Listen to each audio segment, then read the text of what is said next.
Nagulat din kami sa dami ng anomalya sa Taguig. Pagkalit-lit na syudad, pero grabe ang pondong pumapasok dyan. Yung natuklasan nga namin from 2020 hanggang 2025, 14.4 billion. Kung yung isang empleyado mo sa City Hall, nakapagpatalo, lifetime ito na losses Opo, magkano? 510 million pesos. Wow. Alam mo yung maski yung city engineer, hindi ko nababanggitin yung pangalan, ano? Pero labas-pasok sa casino, ang win-loss record niya, yung lifetime na win-loss record. 2 aliases ang ginagamit niya. Nasa akin yung record niyan. Nasa akin yung dokumento niyan.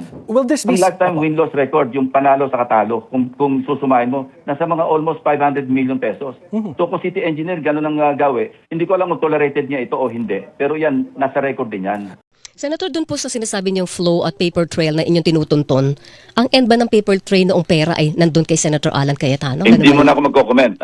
Pero siya lahat ang may control dyan. Okay. Enzo Recto, kalaban ang katiwalian at kasinungalingan, kakampi sa katotohanan at kabutihan.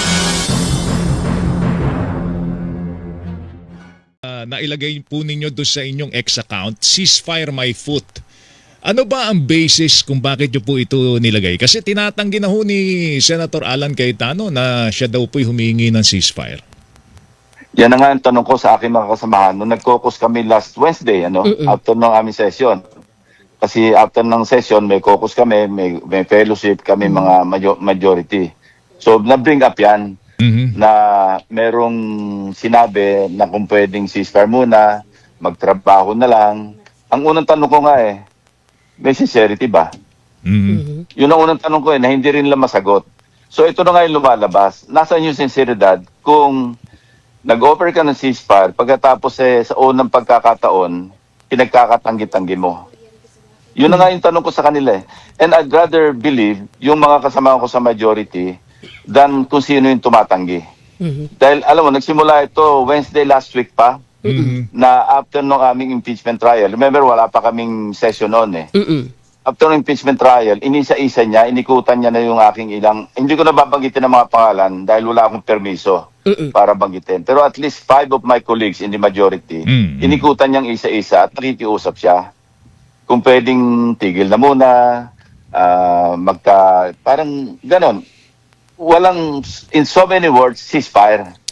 So nung na-bring up yan, noon napag-usapan, very informal ang aming pag-uusap sa kami, mga members ng majority bloc. Pero nag-intensify itong overture na ito Monday and Tuesday. Talagang, at saka nakapokus doon sa isang naming kasamahan. So Wednesday, sa caucus namin, among other topics, yan ang unang tinake up noong mismo pinagsabihan. Yan ang unang kong tanong, may sincerity ba? Makikita natin kasi, alam mo, pagka ganyan, nag-o-offer ka, magpakita ka ng, sabi ko pa nga tingnan natin, kung makapagpakita siya ng good faith, saka tayo mag-desisyon kung bibigyan ba natin ng pansin o ng puwang yung kanyang ino-offer na tigil putukan, magtrabaho na lang. Yan ang kanyang mga dialogue magtrabaho na lang tayo bilang Senado. Unang-una, sino ba nang gulo sa Senate? Kaya nagkaganyan-ganyan. Okay, nung isang araw kausap natin si Senator Erwin, di ba? Yes. Binabanggit din niya na para bagang meron daw nagpapadala ng mga feelers na Huwag na ituloy yung investigasyon ng Senate Blue Ribbon doon sa mga anomalya sa flood control. Although nagugulat daw siya sa ganong klase ng mga payag dahil sabi ng minority, gusto nilang maimbestigahan yung flood control. Oo. Pero ngayon, ayaw na raw muna. Sige nga ho, ano bang issue tungkol po doon sa mga ghost projects sa lungsod ng Taguig? Bigyan nyo nga ho kami ng konting detalye po doon. Una-una, bigyan ko muna ng puna yung sinabi niyo tungkol yung sinabi ni Senator Erwin. Opo. Nung nambus interview sa Senate, ano sagot niya? Nitong tao na sinasabing nakikiusap o sino man nakikiusap na wag na munang ituloy ang Blue Ribbon Committee hearings.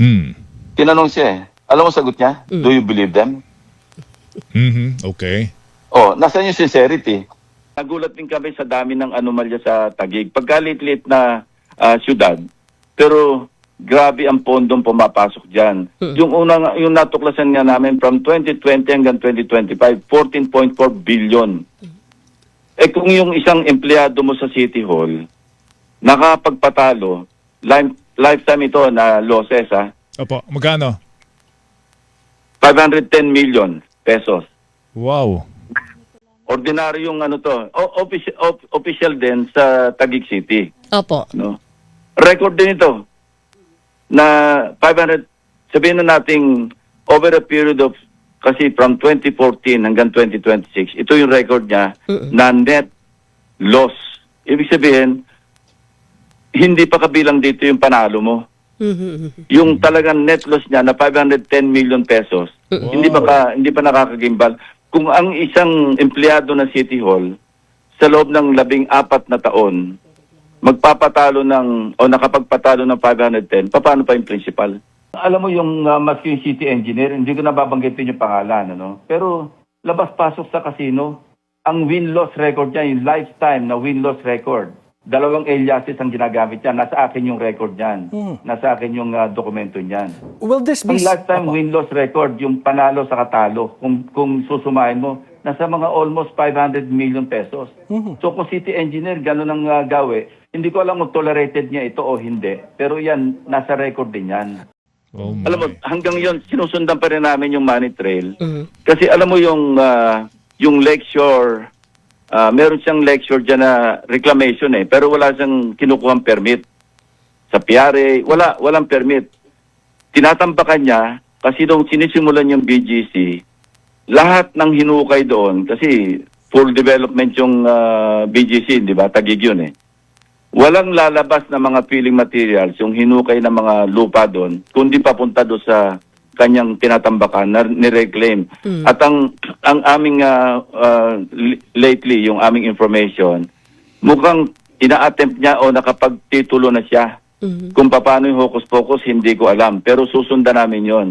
Kasi pag nag-reclaim ka, may effect sa environment yan. Kaya nagbabaha ngayon dun Kasi kung tatambakan mo yung portion ng Laguna Lake, may epekto yan. Kaya nga kinukuha ng permit yan sa DNR, sa PRA. Kasi ginagawa ng pag-aaral yan Okay. Senator, Pero ito yung ginawa niya, yung reclamation, he passed it off sila sa Taguig, as slow protection. Oo. Yun ang pang-justify sa pondo. Hingi ng pondo, slow protection para sa flood control. Pero ang actually, pati nga yung basura dyan niya dinadump Senator, dun po sa sinasabi niyong flow at paper trail na inyong tinutunton, ang end ba ng paper trail noong pera ay nandun kay Senator Alan Cayetano? Hindi mo na ako magko-comment.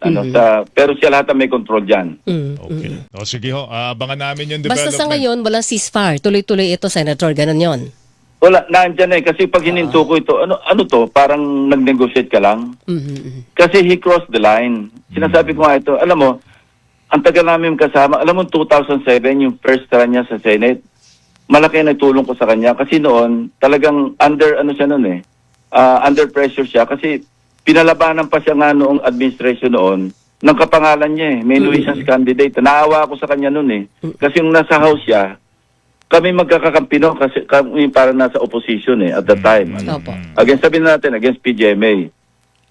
Kaya nung inalagaan ko yan ganyan talaga yung record niya Pero wala tayong magagawa, naandyan Opo. Okay. Alright, Sige, Senator. Yeah, thank you. Maraming salamat po sa Thank you, oras. Senator Ping. Senator Panfilo Lacson, mga Bunyog, halikan na kasama ka. Bunyog, kapag buklod ay may pag-asa. Luzon, Visayas, Mindanao, isa ang pananaw. Sa bagong Pilipinas ang bunyog isisigaw. Bunyog.